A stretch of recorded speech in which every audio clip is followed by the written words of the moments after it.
پڑھ بھی 3000 میرے کو لے پہلی لے لیکن افسوس نہ ماں باپ نے کوئی ہمت کی اور نہ بچے نے کوئی ہمت کی، اور وہ آج بھی شاید اتنے ہی میں کام کر رہا ہے۔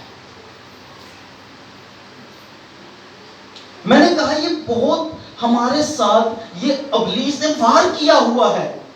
وہ ایجوکیٹ نہیں ہونے دے رہا۔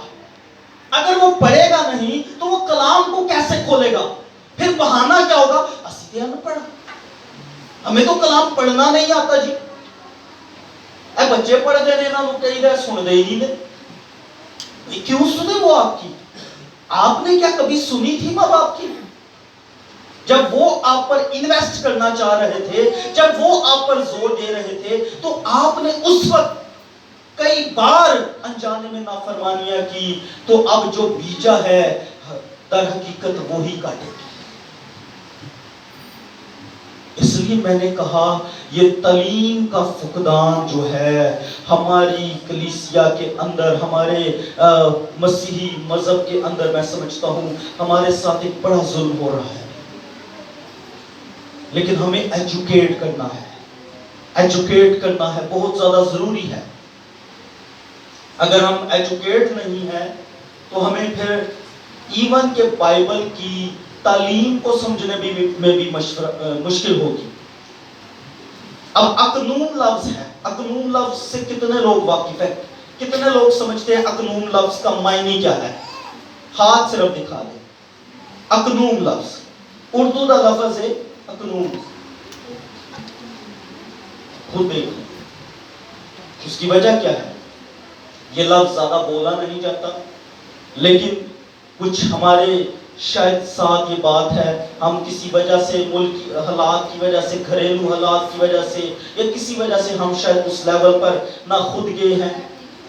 لیکن جو سچائی میں اس لیے کہہ رہا ہوں تاکہ آپ اس بات کو سمجھیں، اور میرا بطور خادم ہوتے ہوئے یہ سمجھانا آپ کے لیے اس لیے ضروری ہے تاکہ آپ اس جگہ سے تربیت اور نصیحت پا کر اپنے بچوں کو تربیت اور نصیحت کرنے والے۔ ہاللیلویہ، ہاللیلویہ۔ سو یہ ضروری ہے جو بات میں نے کہا۔ اکنون کے معنی اگر دوسرے لفظوں میں کہیں، شخصیت، پرسن ہے، شخصیت ہے۔ تو یہ ضروری ہے ہمیں تعلیم حاصل کرنا۔ اور تیسرا پوائنٹ، حوصلہ افزائی کرنا۔ یہ بھی بہت بڑا مسئلہ ہمارے ساتھ۔ حوصلہ افزائی کرنے والے نہیں ہیں، حوصلہ شکنی کرنے والے، دل آزاری کرنے والے بہت ہیں۔ ہاتھ پھڑن والے تھوڑے، ٹنگا پھڑن والے بہت ہیں۔ ہے کہ نہیں ہے؟ کتنے متفق ہوتے ہیں؟ میں آخری باتیں کر رہا ہوں، اس پہ بھی زیادہ زور نہیں دوں گا۔ ابھی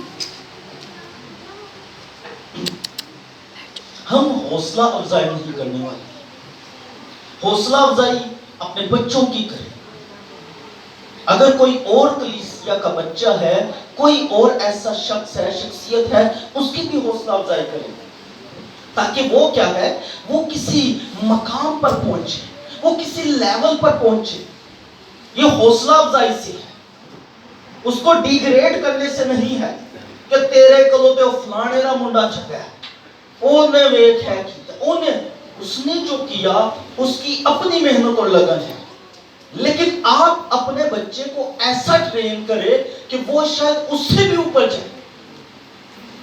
ایسا نہیں ہے کہ کوئی ملے دا ننگ رہا ہوئے تو منڈے نو نوکری نہ ملی ہوئے تو کوئی ملے دا چرسی ننگ رہا ہوئے تو انہوں کہوئے اے تیرے تو چنگا تے چرسی ہے جڑا 10 روپے کما کے لائن ہے، شامی مانگ بھی لیندا چرسی بھی، تو کوئی منڈا بھی پھر دل چ پکا خیال بننا میں بھی ہونے ہی کام شروع کر لینا۔ یہ سچائیاں ہیں، ایسا ہوا ہے۔ ہمیں ڈی گریڈ نہیں کرنا بلکہ اپ گریڈ کرنا ہے، ان کی حوصلہ افزائی انکریج کرنا ہے، بلکہ ڈی گریڈ کے اس رویے کو ختم کریں اپنے گھر سے، اپنی زندگیوں سے۔ وقت کے ساتھ ساتھ اپنے بچوں کو ایک ترتیب کے ساتھ لے کر چلنا شروع کریں، اور یہ مسلسل بچوں کو جب آپ حوصلہ افزائی کرتے رہیں گے تو وہ ایک وقت آئے گا تو وہ کامیاب ہوں گے. اگر وہ کسی سبجیکٹ میں فیل ہو گئے ہیں, کم پارٹ آ گئے ہیں, تو اس کا مطلب یہ نہیں وہ فلانے دا منڈا پاس ہو گیا تو رہ گیا.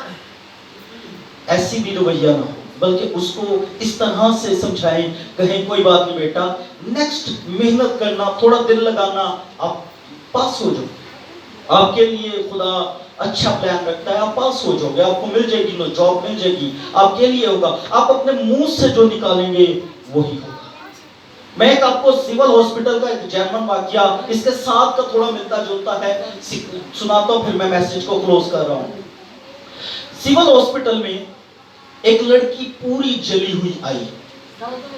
غور سے سنیے جی, پوری لڑکی جلی ہوئی آئی. ایک ساتھ سے گزرا ہوا وہ لڑکا تھا, وہ اسی ایریا میں سینیٹری ورکر تھا, صفائی والا. تو وہ لڑکی گزر رہی تھی تو اسٹریچر پر تھی, تو آخری سانسیں تھی لڑکی کی شاید.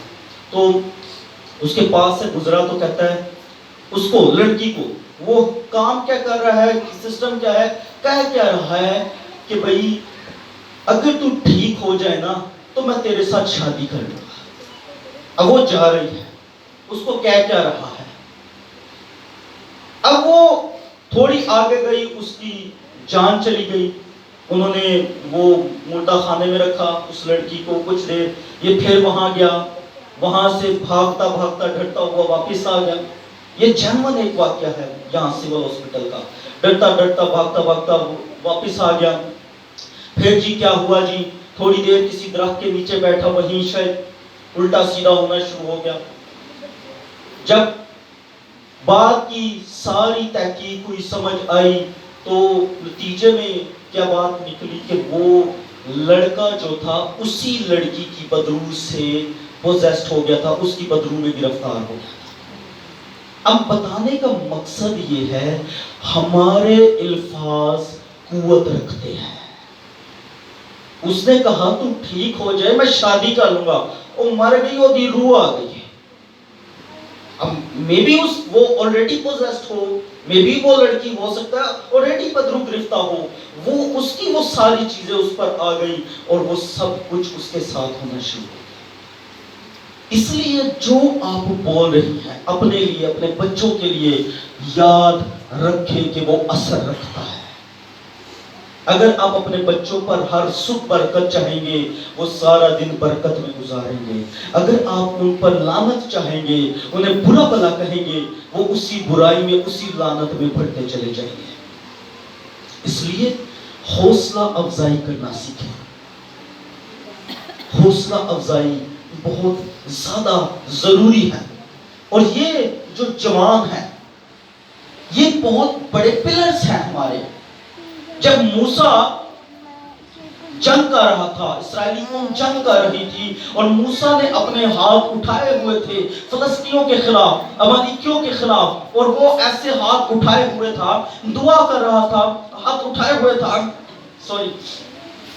ہاتھ اٹھائے ہوئے تھا, تو اس قوم کو, بنی اسرائیل قوم کو فتح یابی ہو رہی تھی. اور جیسے ہی وہ ہاتھ نیچے کر لیتا تھا, اس قوم کو, بنی اسرائیل قوم کو شکست ہوتی تھی.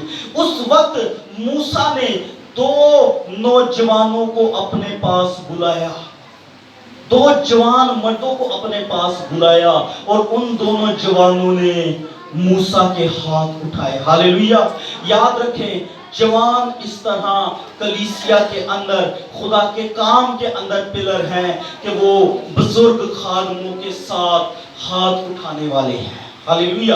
اس لیے ان کی حوصلہ افزائی, انہیں محبت کے ساتھ, پیار کے ساتھ لے کر آئیں, سمجھائیں کہ خدا آپ کے بارے میں کیا چاہتا ہے, خدا کا پلان آپ کے بارے میں کیا ہے. اگر ایسا نہیں ہے تو پھر بڑا مشکل ہو جائے گا. شاید یہ جو ایک چل رہا ہے سلسلہ, شاید کسی وقت سے وہ اسی طرح چلتا رہے گا.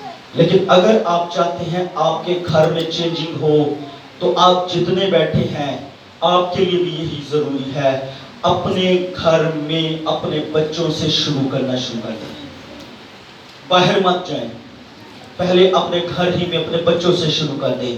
ان کو گائیڈ کریں, ان کو ٹیچ کریں, انہیں خدا کا گھر دکھائیں, خدا کے گھر کا رستہ دکھائیں. ریگولر خود بھی آپ بھی آئیں, ان کو بھی ٹیچ کریں کہ وہ بھی آئیں, تاکہ وہ بھی خدا کی محبت سے واقف ہوں, خدا کے کاموں سے واقف ہوں, خدا کے جلال سے واقف ہوں. اور یہ یاد رکھیں, جو جوان عبادت خانہ میں نہیں ہے وہ خطرے میں ہے. اسی لیے میں نے کہا وہ غیر مذہب میں بھی جا سکتا ہے, وہ وہاں اپنا ریلیشن بنا سکتا ہے, کیونکہ بائبل اس نے کبھی پڑھی نہیں, کبھی سنی ہی نہیں, کوئی بتانے والا ہی نہیں ہے کہ نہ ہموار جوئے میں مت جوتو, بے ایمانوں کے ساتھ ہمارا کوئی میل ملاپ نہیں ہے. تو پھر وہاں کیا ہوگا کہ وہ کوئی اور ایسا وہاں وہ کلام تو نہیں جانتا, کوئی اور ایسا دو پہ چلائے گا اور پھر خود ہی اس میں پھنس جائے گا اور وہ ابلیس اس کو چڑا لے جائے گا.